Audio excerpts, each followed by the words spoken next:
Hello friends, ఎలా ఉన్నారు? నేనైతే చాలా బాగున్నాను. ఈరోజు చేపల పులుసు చేస్తున్నాను. అది ఎలా చేయాలో చూసేద్దాం రండి. ఫస్ట్ చేపలు నీట్గా క్లీన్ చేసుకోండి. తర్వాత ధనియాలు, జీలకర్ర, మెంతులు తీసి మిక్సీ పట్టుకోవాలి. మిక్సీ పట్టుకున్న దాంట్లోనే కొంచెం అల్లం వెల్లుల్లి వేసుకొని దాన్ని కూడా మిక్సీ పట్టుకోవాలి. అలాగే దాంట్లోనే టొమాటో కూడా వేసి మిక్సీ పట్టుకోండి. నేను ఆ క్లిప్ తీయడం మర్చిపోయాను.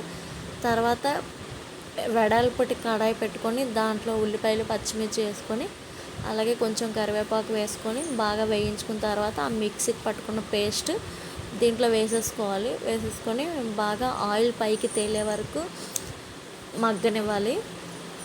తర్వాత దీంట్లోనే కొంచెం గల్లుప్పు, కొంచెం పసుపు, అలాగే ఒక 2 టేబుల్ స్పూన్ కారం వేసుకొని బాగా కలుపుకోండి. ఆయిల్ పైకి తేలిన తర్వాత దీంట్లోనే చింతపండు పులుసు వేసుకోండి.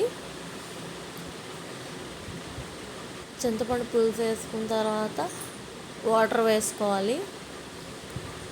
వాటర్ వేసుకొని ఒకసారి కలుపుకొని బాగా మరగనివ్వండి. ఇలా మరిగిన తర్వాత దీంట్లో చేపలు వేసుకోవడమే.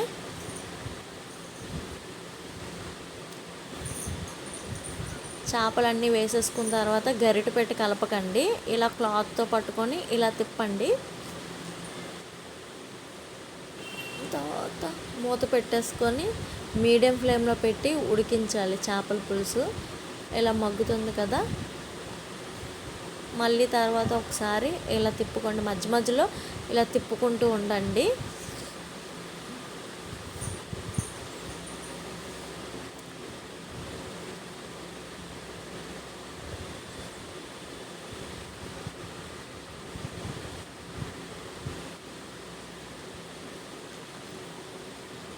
అంతే అండి, చూసారా, మన చేపల పులుసు రెడీ అయిపోయింది.